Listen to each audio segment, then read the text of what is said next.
Welcome to Spiritual and Sassy, the podcast where we bleed deep soul wisdom with authentic confidence. We're your host, Tressa and Myra, and together we'll explore the mystical side of life, challenge societal norms and programming, and embrace our inner power. Whether you're on a spiritual journey or just love a little sass, this space is for you. Let's dive in and light up the world with a little more love. Hola.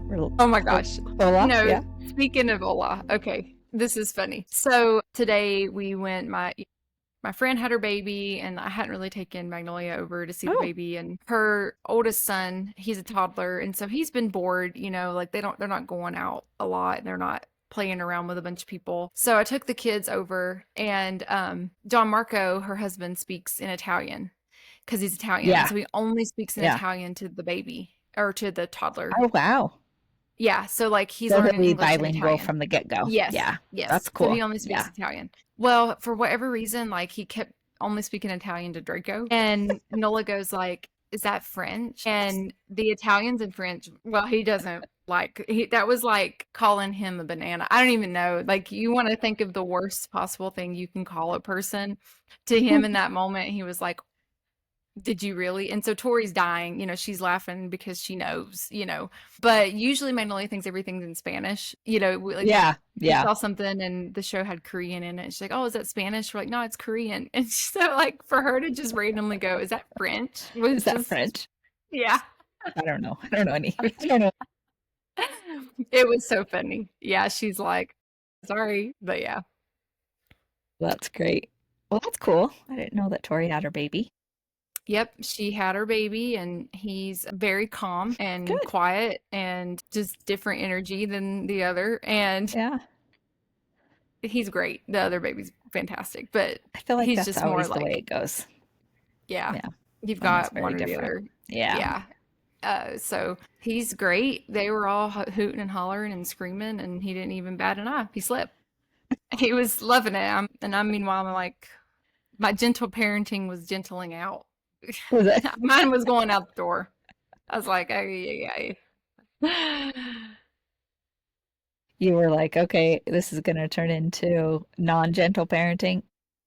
Yeah, well, so, we talked about it before. My lovely daughter loves to push my buttons. And today was one of those days. And we've honestly had this really great week, like being out of town. Things have been great. Things have really flowed well. We've not really I haven't even felt super, even with work, like things have just totally aligned. It's been very calming. I feel like I started my week off, I had a session with another energy practitioner. Wow. I'm like, I don't even know what's the terminology.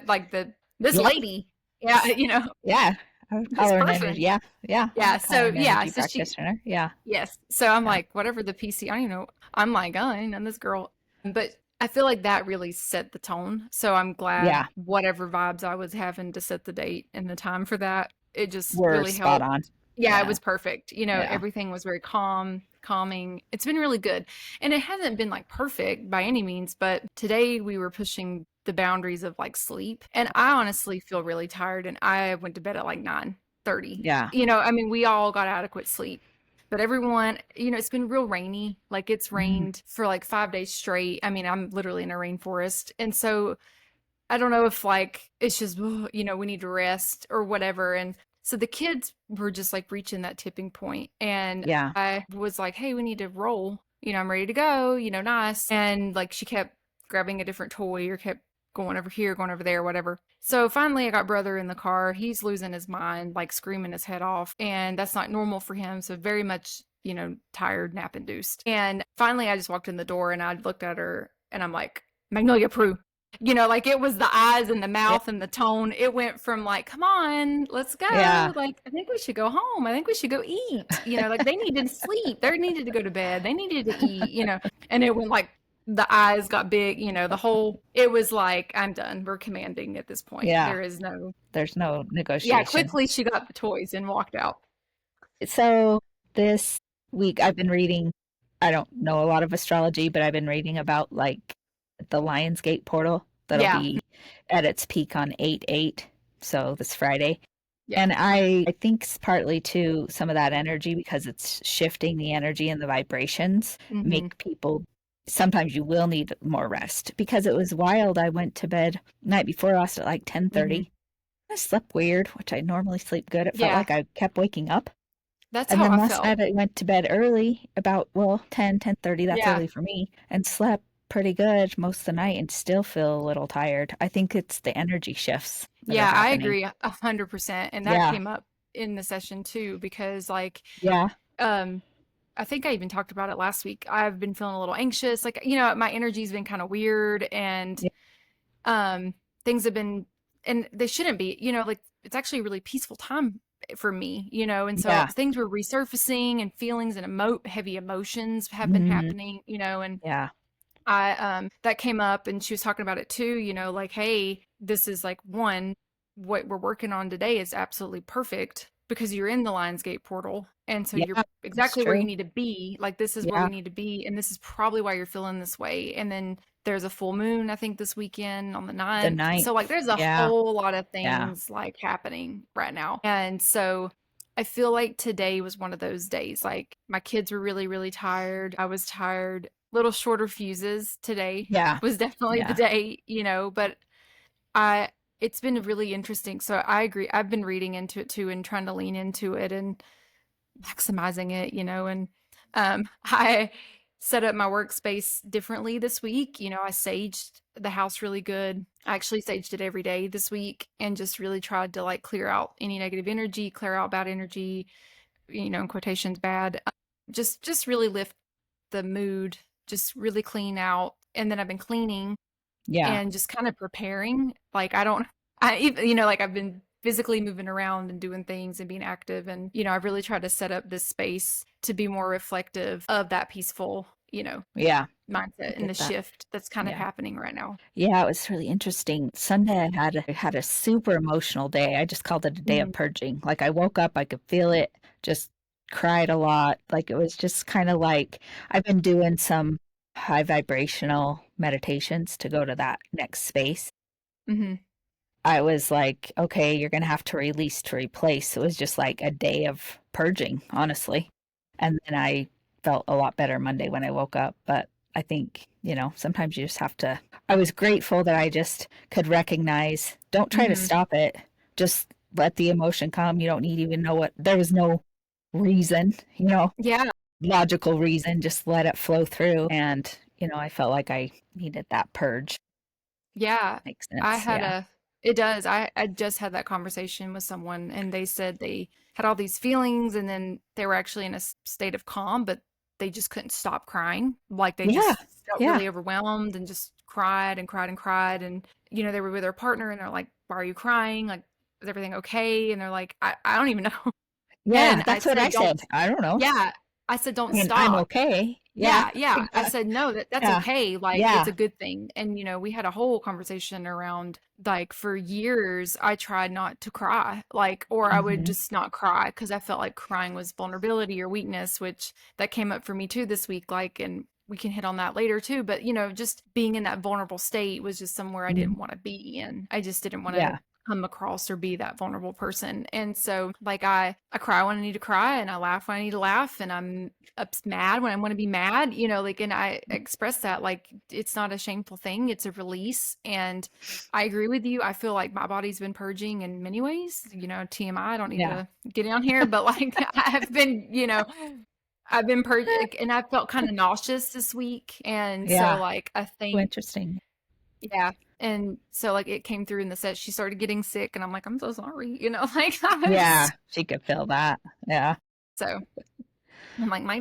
mad, love it when I make everyone else Uh, sick. Yeah. But anywho. Well, anyway, so today we kind of talked a little bit before. I texted Myra yesterday. Normally we just come up with a topic right when we get on here. But I was listening to some stuff this weekend, and maybe it was part of that purge I had that made me think of this. But, Hmm. we've talked about what freedom is, and I know for you, you've talked a little bit about like that's your goal. And Hmm. it's that's such an interesting term. My word for the year last year, because I always pick a word, was freedom. Hmm. And I actually did an energy session with the same energy practitioner Myra was talking about a few weeks ago as well. And that term came up again with her Hmm. as to what what do I want to get from this? And there was the term freedom. But as I was thinking about freedom, you know, we initially, as I was thinking about it, my monkey mind was freedom is financial freedom, right? Mhm. Freedom from maybe my 9 to 5 job, freedom, in that respect. It was really constrictive. And then I started thinking about the concept of what gives you freedom and talking about forgiveness within freedom, right? Because we all have had different situations in our life, big, small, medium, stuff that doesn't even make sense, where, we've been wronged, or I'm using quotes, we feel that we've been wronged. And so we sometimes hold on to that anger, and how without the ability to go through and do forgiveness for those things, you'll never have full freedom, and that was just an interesting concept because I think when we hold on to the pain, you're basically binding your energy to that pain and to that individual. And they're probably living their best life, not ever thinking of you. Yeah. And maybe they are. I mean, I don't know, but it doesn't matter. It's like you're chaining yourself to that painful experience and to the ones that not caused it. I don't like that word. That's very victim-y, but we're a part of that painful experience. So I think it's important for people to start to think about, because I know at one point my ultimate goal is freedom, but it's deeper than just the 3D level of freedom, the financial level of freedom. And you've heard this said, I mean, I've seen a zillion quotes about this. Like when you hold on to anger, the pain is only killing you. But so many of us do continue to hold on to that anger. Or, you have transactions that you're holding on to from years ago, and then you continue to let them build. Yeah. You just invest in new ones every day. Exactly. Yeah. Well, like when you messaged me about it, like I was exactly that, you're creating these karmic bonds too, and you're also creating, when you think of cord cutting, you're connecting these cords to people, to a time period, to a place, to a moment, to whatever situation, scenario. And your emotions are tied to it, whether it's betrayal, shame, you felt like you were wronged, or whatever happened or took place. And you're just creating this entanglement. Like it just, like you think about like a rubber band ball, and you see these rubber bands and they're all entangled and you're like, what the fuck, and I mean, the only way to get through it, if you want to try to untangle it, I guess you could, or you could just take scissors and cut these things. If we're going to be real visual here, and it's like cord cutting. You start to release it. You're releasing the bonds of whatever you're being tied to, and I agree with you 100%. Forgiveness is for you. It is not for the other person. You are doing it for you. I have definitely not been 100% at times, and whatever in that shape or form could be. And I've had to go through those things, but when I forgave a person for them, or forgave myself, or whatever situation, whatever it is, it was for me, and there was no expectation of the outcome. I don't forgive someone expecting something else, or I don't ask for or I don't expect something for myself, if they're forgiving me. You know what I mean? Like there's just no level of expectation with that either. It's for me. Yeah. Yeah. I was thinking about like the person who molested me when I was a little girl. And I thought about how long that took, that cycle of forgiveness took me. It took me years, right? Yeah. One of the things that I thought about when I truly feel like I came to a level of forgiveness for something that was that life-changing, because it was life-altering, was the level of understanding that I finally got to, that their action is a direct reflection of their consciousness in that moment. Their consciousness only knew how to give pain, how to give damage, how to basically, target a child. That was their level of consciousness.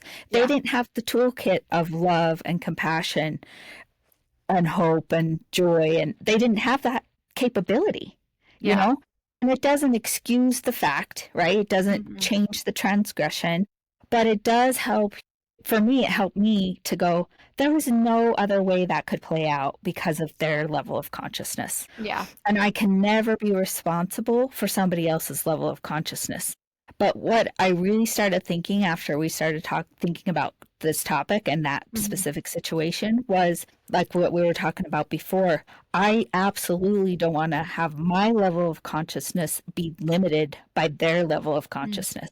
And if I choose to never forgive and stay in that story and stay in that victim energy, right? And identify with this happened to me, oh, poor me, I will always have some of that level of consciousness and I won't be able to have freedom or progress to that next level. Yeah, that's beautiful. That gave me chills. Makes me I almost want to cry. Yeah, I know. It's so powerful. But it's true and powerful. Yeah.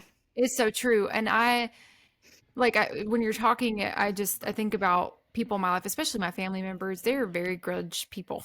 Like they love to hold on to shit. Fuels them in some way that I can't comprehend personally. But they live in anger all the time. And the cycles just keep repeating themselves, especially in a parent-child relationship. And, I've asked, both individuals, like, why are you so angry? Like, what are you holding on to? And, especially for the child, like they have a whole life to live now. So why are you limiting you're right. Why are you limiting your consciousness to their consciousness? And, I saw this the other day. It said something like, we're all trying to heal that we once were, or we're all, or it's something, it was like along those lines. Right. And I shared that with them. It made me think about it. Like, until I became an adult, first off, but even until I became a parent myself, I never really understood. I didn't understand that, like, you don't wake up and have it all together. Like we've talked about, it's a journey, Yeah. That doesn't excuse behavior. You're right. It doesn't, but it goes back to what tools in the toolkit does this individual have that's causing this to you? What is their consciousness reflecting to them in that moment to commit A, B, C, D, E, whatever it may be. And, and I've really thought about that, especially in that relationship from a parent-child, or, when you're talking about especially vulnerable parties, whatever it is, when you're dealing with this, a minor, if that's even the term, but you're dealing with this a person that's, a vulnerable person, like, and it's very conscious, it's very visible that you are, especially with a child or even elderly people, or anyone, that's in the vulnerable state. There is something that's just not their consciousness is like this motion of, it's super constricted. What are they thinking? What are they doing? What is going on in their mind to do this? Now, that's not for me to sit there and understand. But when you hold on to and you bind yourself to these actions and you don't forgive or release or let go, and you're just holding on to anger, or you're holding on to whatever emotion, you are limiting where you can go and the way you can raise your own vibration or the way you can level up, because you're just holding on to their shit that they haven't ever worked through, that they haven't ever grown around, or that they haven't ever done or tried to do or weren't self-aware to do, or etc.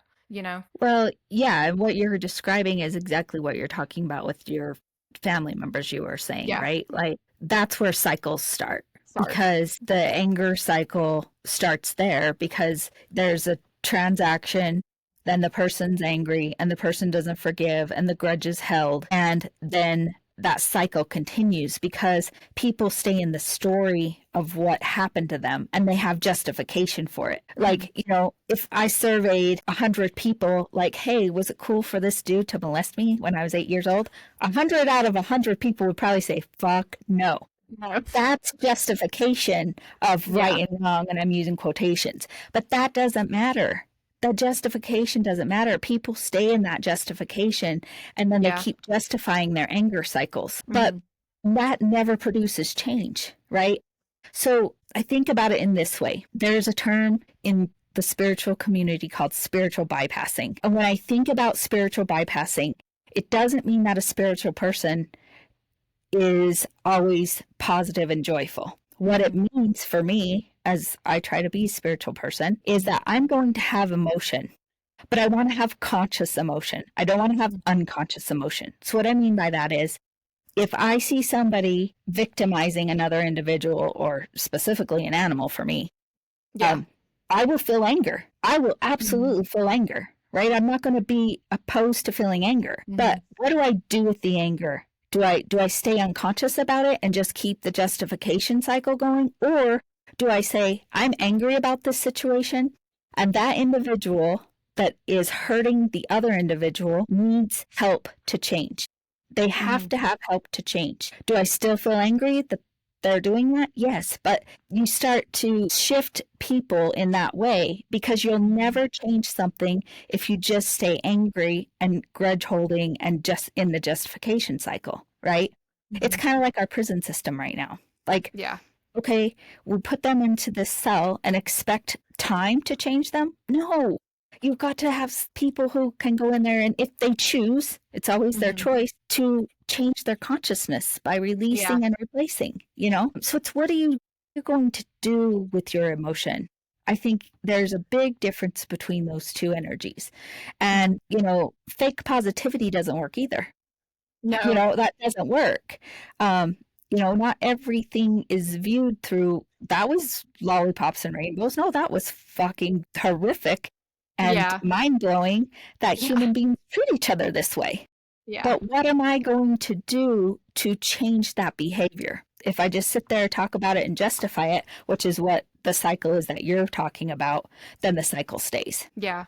I agree. And I think about, holding on to like it's okay to have these emotions, but what are you going to do with the emotion and how Yeah. do you feel through the emotion? And I think about my experiences, especially over the last like year and a half. We had a situation happen in our family where a vulnerable party in my family they were taken advantage of, and it sent me on it was the catalyst for a lot of what I needed to go through this. I needed to grow through this. I know that 100%. Stinks it was at the hands of this, both parties here, and whatever reason that it needed to push forward the momentum for this level of growth for everyone, because it wasn't just for me either. There was for the other parties involved too. Sure. Yeah. Now, do I think they've done their part on it? No. But but that's not for me to worry at. I've done all Yeah. that I can do. But Yeah. it sparked the original seed, the seed of anger. And like a tree, the seed was planted and then it grew and then it grew and it grew. And the anger really did overtake me and a lot of my decisions. And so I tried to educate, I tried to have conversations, and then those conversations were dismissed or ignored or surpassed or, like, I don't even know. There's not even a term. I don't even know. Blind, They're not blind, ready to blind. hear. They're not Not, ready to yeah, hear you. they're not. Yeah. No, Yeah. and that's okay. Yeah. But at the time, I became the tree. I became this anger-filled tree, and it was really a lot of. It was the spark of a lot of my decisions, and so instead of taking that, I totally used the anger to fuel some very rash decisions. Do I feel like these decisions ultimately were where I needed to be? I'm exactly where I need to be. I'm exactly in the timeline I need to be in. I'm the steps that I needed to take, but I recognize now that my intentions were these anger fueled intentions the whole time.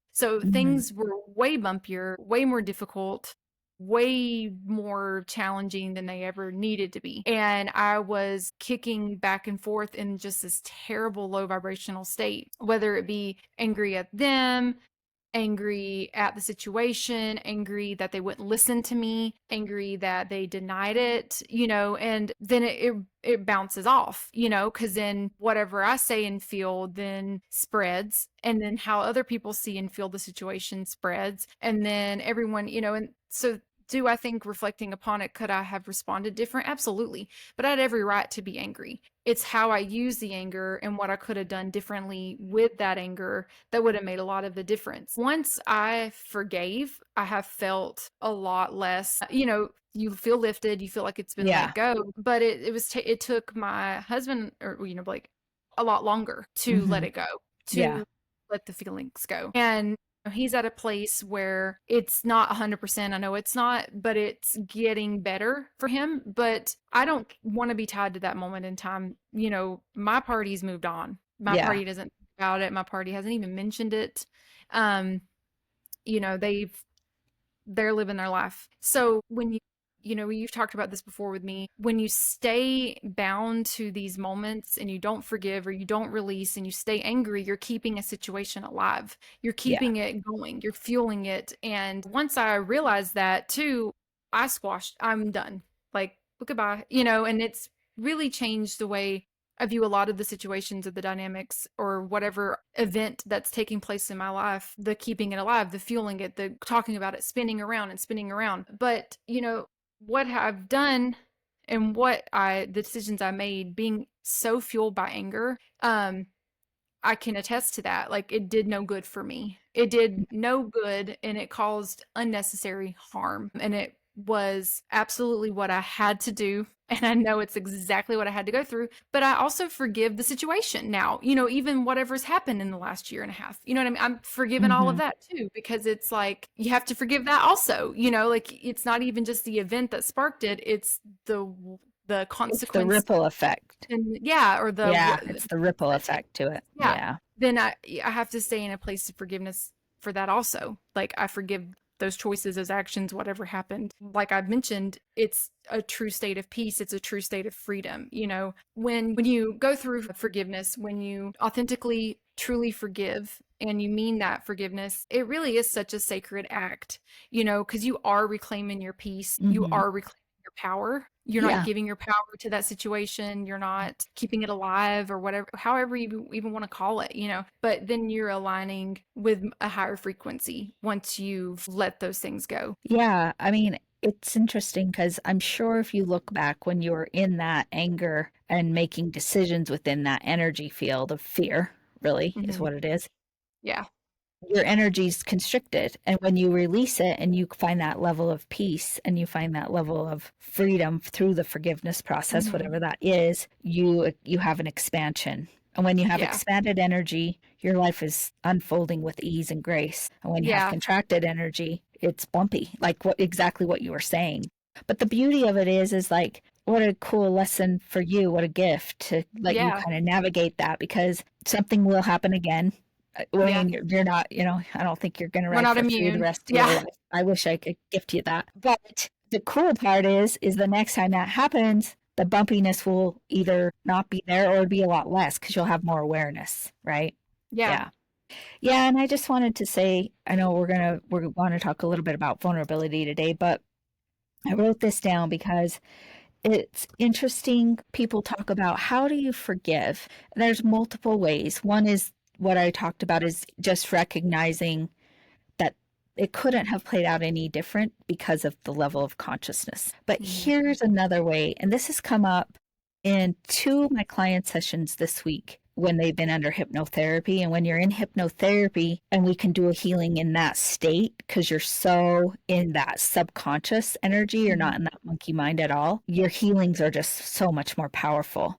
But both of these clients had some trauma, which lives in our sacral, that second chakra, the lower part of your tummy. And that chakra is a water chakra. And so as I started to think about this, because of what presented itself in their sessions, is, imagine if you go to a body of water, and I've always believed this since I started on this journey, that Mother Earth is the recycler. She's so powerful.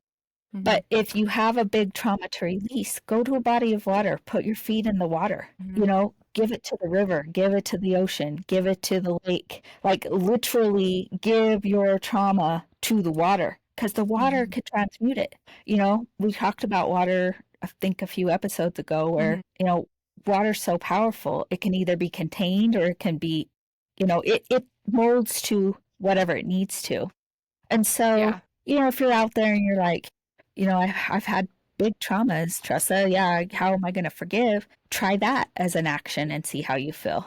Can't hurt anything. I'm going to say, don't take my word for it. Give it a try. Yeah, no, when you were saying that, after I miscarried and I went through the acupuncture sessions, part of the session, it was like my second one, I think, or I don't think it was the first one. It was like about the second one. And, they exit while you're sitting there with needles in your body or whatever. And like she said, you can relax. You might, just meditate, basically meditate. You could, let the energy flow, like you're, whatever. The whole time, the second time, all I envisioned was me physically floating on top of water, just the bluest water imaginable. Oh, I love And that. like, I know, I know. And so Mhm. I was actually going to Hawaii then like a couple of days Mhm. after, and I knew exactly. I knew that Mhm. I needed to be there to release. Like I needed to go to that place and to just be in the water. And I did. Like I just floated around and we had no cares in the world. You know, we just did what we needed to do, but it was just so powerful because like that's the only thing. Like nothing else came to mind. It was just me floating on water. Yeah, I love that. I had that just the other day. It might have been the day after my purge when I was doing my meditation. Now that you bring that Mm, up, I just had this image. I haven't been to the ocean for a while, and I love the ocean. mhm. I'm actually scared of big bodies of water, but I love the ocean because of the power of the ocean and just the probably the releasing. But in my Yeah. meditation, it was just like I was in the most peaceful, like I was just floating in the water and I could just almost feel like my ears in the water and just like I was Mhm. on salt water because I was just buoyant and my whole body was in a relaxed state. And that came up in my Yeah. meditation that next day. And I thought, how cool is that? And until we really talked, I don't know, I didn't associate it back to maybe, not maybe, I must have been purging some other deeper stuff that Yeah. day too. So, yeah, No, but that's I so didn't think cool. about.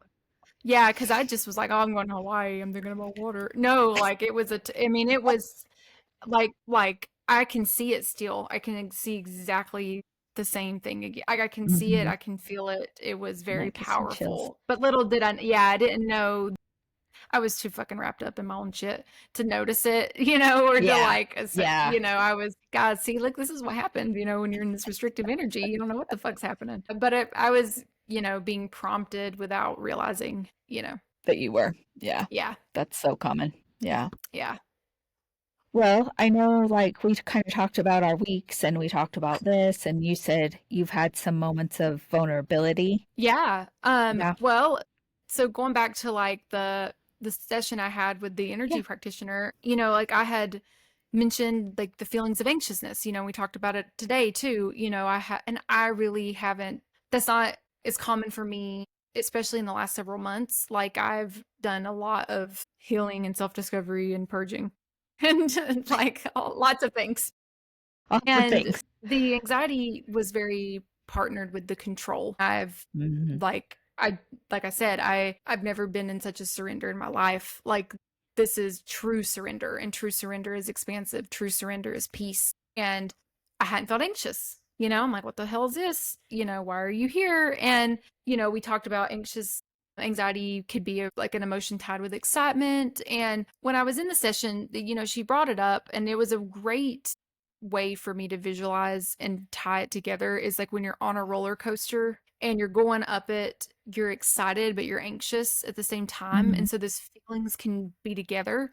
And I'm like, that's it. That's exactly where I'm at because I'm in this state of calm, but my body isn't really sure of what's next, you know? And I honestly haven't really been putting timelines around things anymore or like digging into, I've been just truly taking it day by day, like living in the day, like living in the moment, not worrying about what's to come.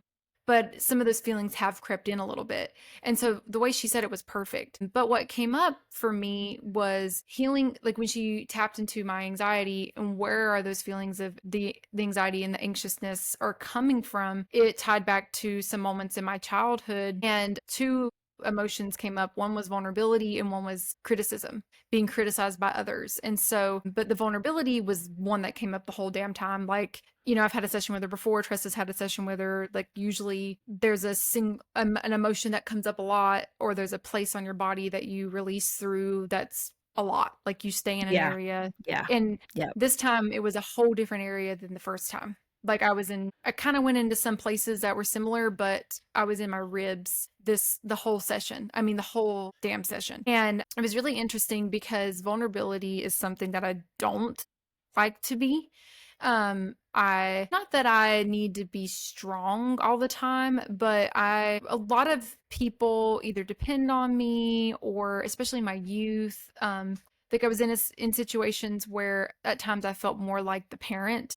And not because, my mom was great and stable, but I was making active decisions for my future that she just was more like laissez-faire, hands off about, which is okay. Like it wasn't in her playbook of knowledge, and there's Yeah, nothing, exactly. and I'm not Yeah. mad about it.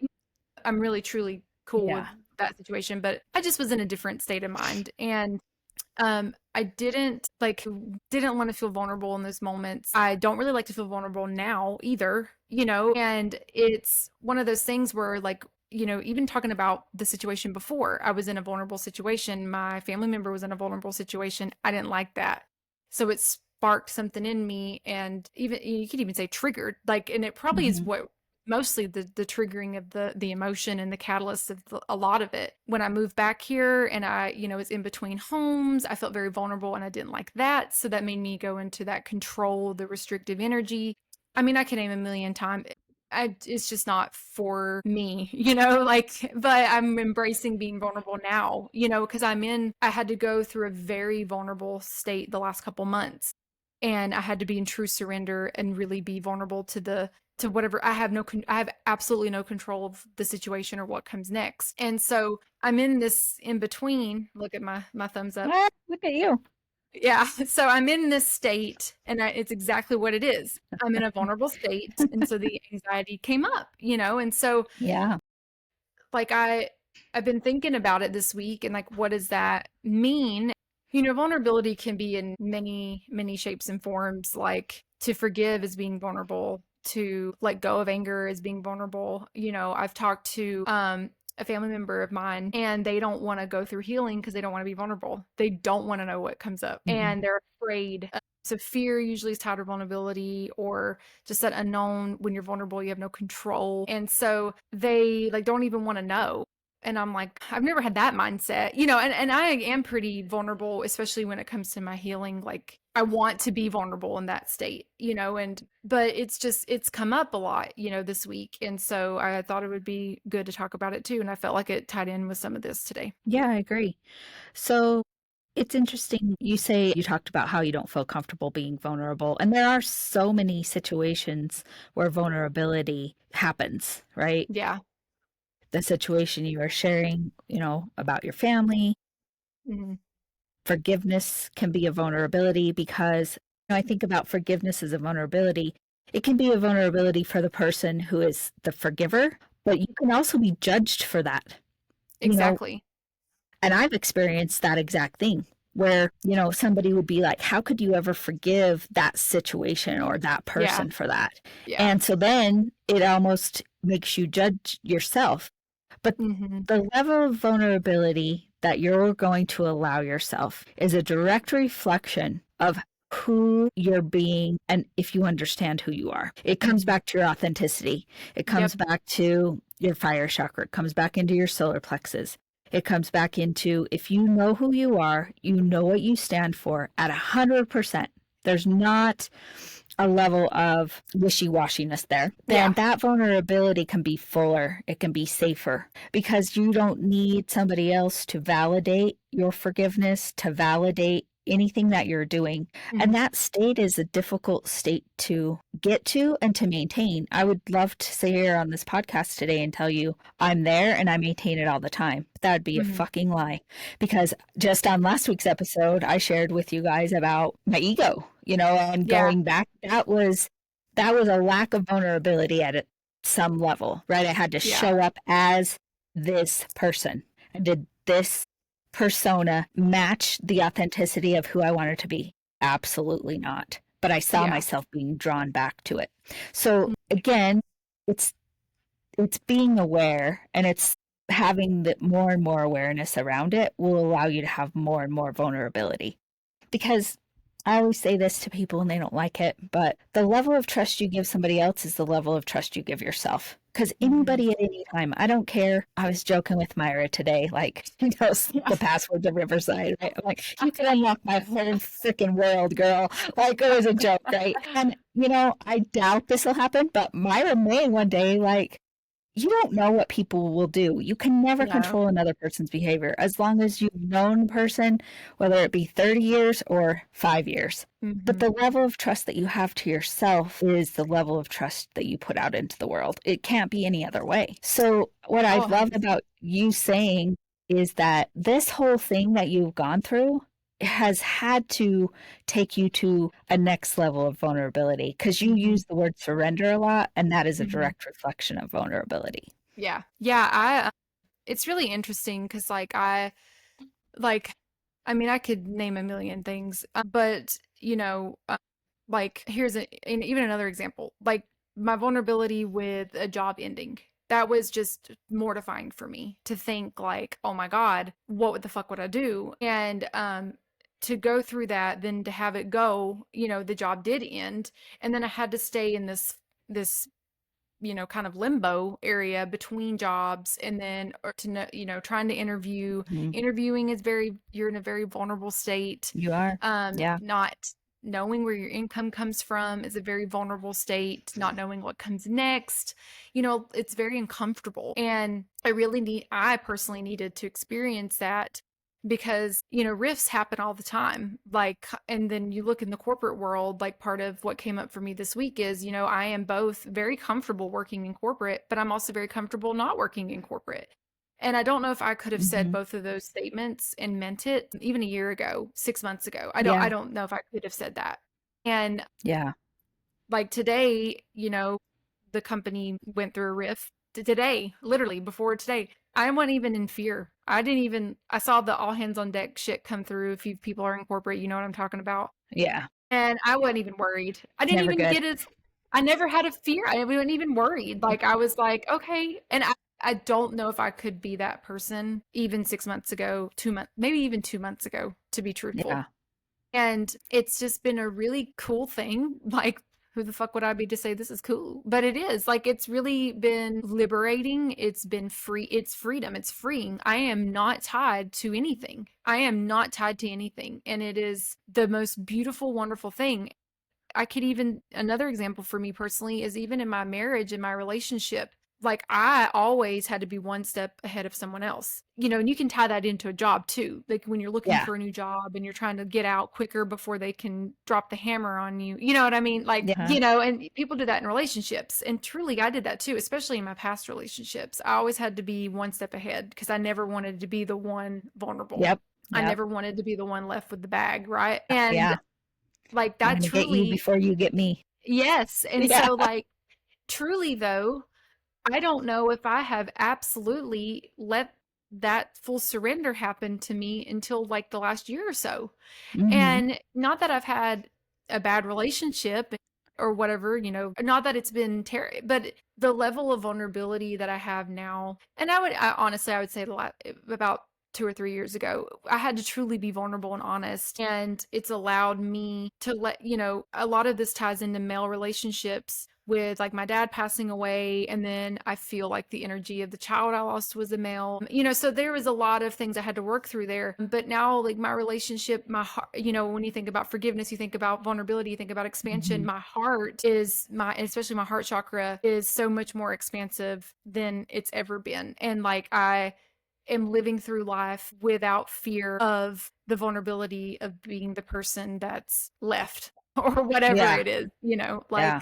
the person that isn't one step ahead. Yeah. I love that. That's great. Yeah. What a beautiful place to be. At least it's a great starting point. It's a good You know? start. I mean, who knows? Maybe in a Yeah. week I might be losing it, but now Oh, I you'll feel have great. No, moments. You'll have yeah. moments. There's But moment exactly. the thing about it is like the more that I have worked on my own vibration, which ultimately it all comes back to that, right? Where are you vibrating? Where's your state of consciousness?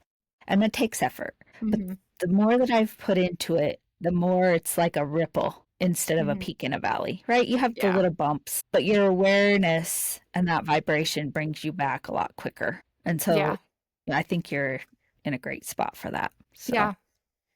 And I just want to share one last thing, it came to me. But so when I was going through this shift and like truly surrendering and the vulnerability of it, I asked for a sign from my guides. I wanted to like just to let me know it'll all be okay. I want to see a purple flamingo. And, I searched and I wasn't seeing it. And I'm like, okay, like I'm forcing it. Well, I had went upstairs and I was cleaning up the playroom and I moved in a Barbie bag and there was a purple flamingo on it. And so I'm like, okay, things will be okay.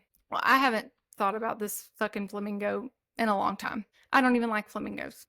Some people love them. They ain't for me. Yeah. So about a week ago, I was on a call and there was a mural of a damn flamingo. And I'm like, haha, flamingo, just chatting. They're in Florida. So there's going to be flamingos, right? Yeah. So moved on. That night, I put Nola down for bed and she's like, oh, I need my pillow this way because I sleep like a flamingo. And look, there's this shit. And so she positioned like her legs like a flamingo. I fucking kid you not, Tressa. Every day, someone mentioned the word flamingo for the last week. Somebody has said fucking flamingo. A show has said flamingo. Yeah. Images of a flamingo everywhere. Okay, and this ain't like AI flamingo or like listen or social listening. You know what I mean? Yeah. Like, I get it. Yeah, it's not that. Yeah. No, it's like not divine. The algorithm I promise. Yeah, this is more divine. And then I came into the playroom now. And I was picking up the other night and there was the bag with the purple flamingo. So I feel like this came up for me because of like, one, flamingos are pink and they're more associated with the feminine and flow. It's more of like, I don't know, they're more associated with that type of flow, and like I would say really so. kind of, and but they also what's interesting is they don't armor themselves. So they are openness without a defense, which could be seen as vulnerability. And so I thought, I honestly would think a flamingo is pretty damn weak if I was judging a flamingo. Yeah. From my perspective, right? Yeah. But they're not, and they're bright pink. Like they're out in the open. Yeah, you can definitely see them. Yes. And then it's also like flamingos are also like part of grace, that like flow, the feminine, very like that kind of flowy. I don't even know. Like I'm making motions for those who can't see me. I'm like, woo, I don't know. She's flowing I'm flowing. She's flowing for those of you that aren't watching us on YouTube. Yes. And then, but also too, like they stand one-legged. So it's like that unsteadiness and like balancing through the unsteady. But yet balance. Yeah. Yeah. I love that. I'm so glad you shared that. So true. Yeah. So, it's been like the craziest shit. Like I'm over here like, what the I'm serious. It has been like smack you in the face noticeable and in the craziest ways. Right. And so one day I hit Blake and I'm like, dude, I got to tell you, because I don't share. I mean, sometimes I share that with him. I'm like, listen, like 3 months ago, I asked for a sign and I got it. But then like, it ended with literally seeing the same item, and I haven't seen it in months. Yeah. Well, you've got to say that your guides have done a dang good job at giving that confirmation. Yeah, I was like, woohoo, like on steroids.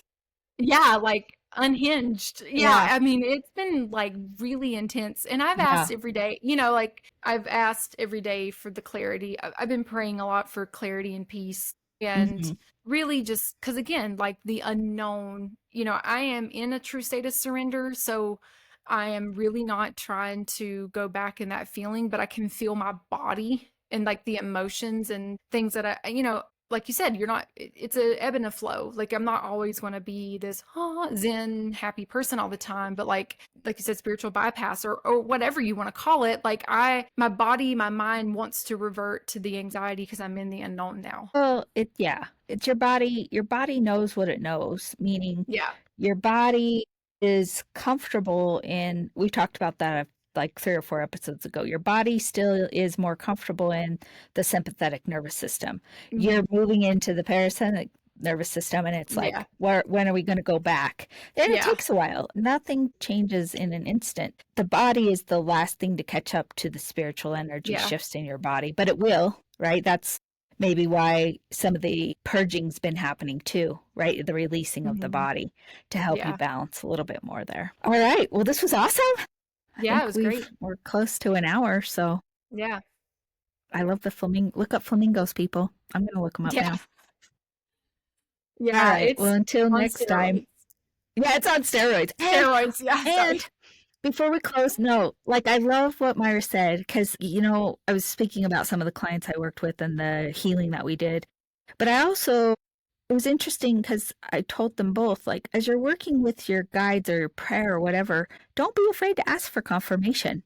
And I think so many people don't think about that, just like what Yeah. you did. They're here to help you and they will give you those levels of confirmation. So don't be afraid to ask for that stuff. Yes. So until next time, keep your vibrations way high And stay sassy.